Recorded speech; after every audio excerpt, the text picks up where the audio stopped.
کیا دین اسی کا نام ہے کہ اللہ جو کہے اس کو پس پشت ڈال کر ہماری جو خواہشات کہہ رہی ہے، ہمیں جس ٹھڑک میں مزہ آ رہی ہے ہم وہ کریں گے، اللہ کچھ بھی کہتا رہے؟ دین اس کا نام نہیں ہے۔ دین کس کا نام ہے؟ معاذ بن جبل سے پوچھئے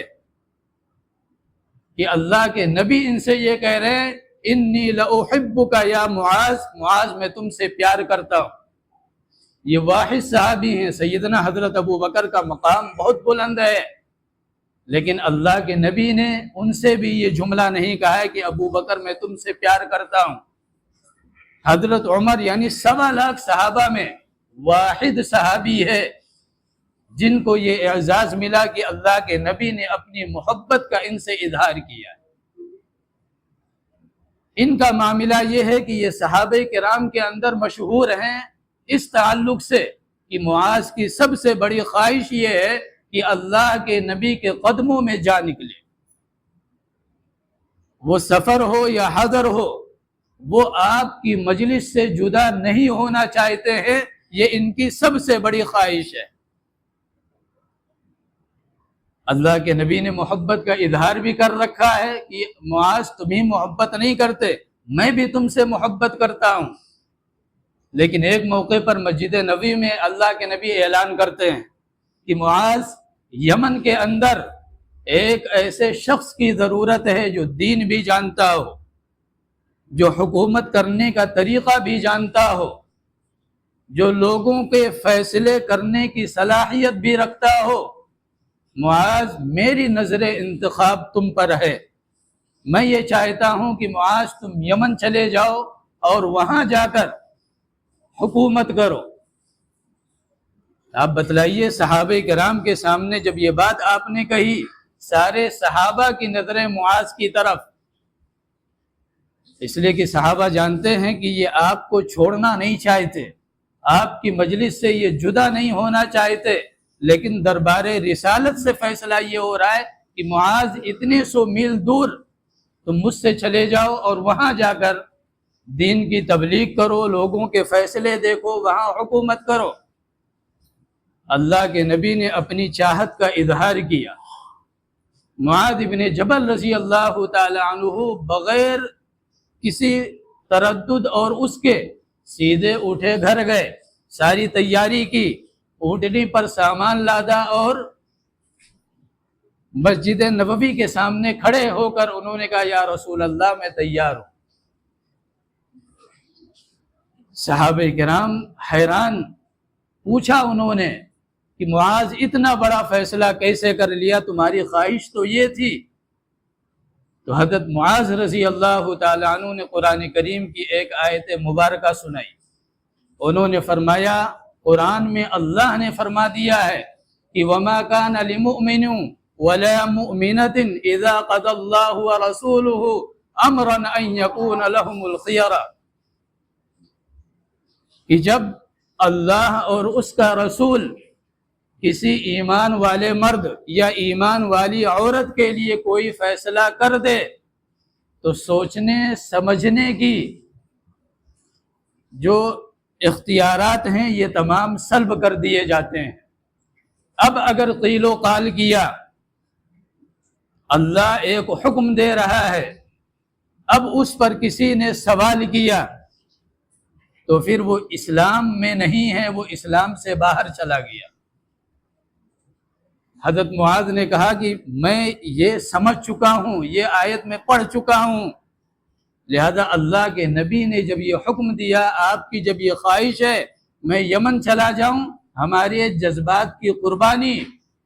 ہم اپنے جذبات کو قربان کریں گے، لیکن اللہ کے نبی کے حکم کو ہم پامال نہیں کر سکتے۔ اب اللہ کے نبی صلی اللہ علیہ وسلم نے، یہ عجیب سفر ہے کہ معاذ ابن جبل کے اونٹ کی نکیل آپ نے پکڑی ہے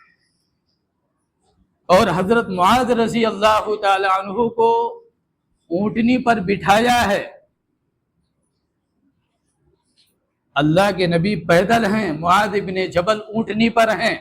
وہ اترنا چاہ رہے ہیں، اللہ کے نبی نے منع کیا، نہیں معاذ تم بیٹھے رہو، آپ اونٹنی کی نکیل پکڑ کر آگے آگے، معاذ ابن جبل اونٹنی پر سوار بیٹھ کر آپ کے پیچھے۔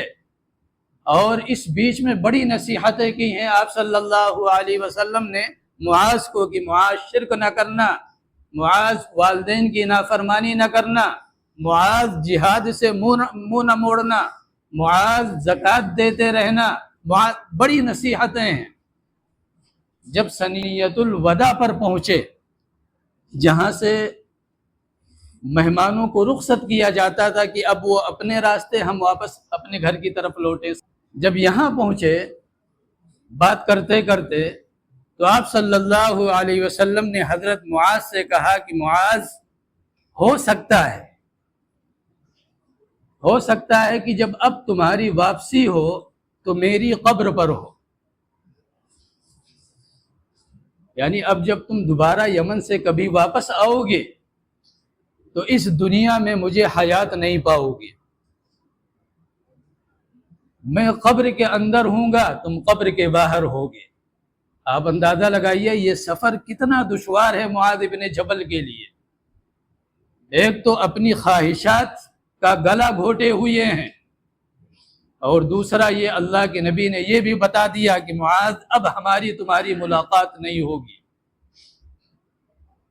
یہ کہنے کے بعد آپ صلی اللہ علیہ وسلم نے اپنا چہرے انور دوسری طرف کر لیا۔ یہاں محدثین لکھتے ہیں کہ آپ نے معاذ ابن جبل کی طرف سے جو چہرہ پھیرا اس کی وجہ یہ تھی کہ آپ رو رہے تھے، اور آپ معاذ کو اپنا آنسو دکھانا نہیں چاہتے تھے کہ کہیں ایسا نہ ہو کہ معاذ اس مہم میں ناکام ہو جائے، اس کے قدم آگے نہ بڑھ سکیں، سفر دشوار اور پریشانیوں والا ہو جائے۔ اس لیے اللہ کے نبی نے اپنے آنسو معاذ کو نہیں دکھائے، دوسری طرف رخ کر لیا، اور پھر آخر میں ایک بات کہی کہ معاذ یاد رکھنا، جو شخص میری سنتوں کا پابند ہے، جو شخص میرے حکموں کے مطابق زندگی گزارنے والا ہے، جو مطیع و فرما بردار ہے، وہ دنیا کے کسی بھی کونے میں رہے، وہ مجھ سے قریب ہے، وہ میرے قریب ہے۔ لیکن جو آدمی میری سنتوں کا باغی ہو، جو آدمی میرے حکموں کو پس پشت ڈالنے والا ہو، جو آدمی میرے سنتوں کا مذاق اڑانے والا ہو، وہ چاہے میرے سر پر کھڑا ہو، وہ مجھ سے دور ہے۔ یہ حضرت معاذ رضی اللہ تعالی عنہ نے یہ بتلا دیا کہ اسلام کیا ہے، دین کسے کہتے ہیں۔ اپنی خواہشات کو پورا کرنا یہ دین نہیں ہے، بلکہ اسلام کے حکم پر، آپ صلی اللہ علیہ وسلم کی سنتوں پر اپنی تمام تر خواہشات کو قربان کر دینا، یہ در حقیقت ایمان ہے۔ باقی ہم اپنے آپ کو مسلمان سمجھتے رہے۔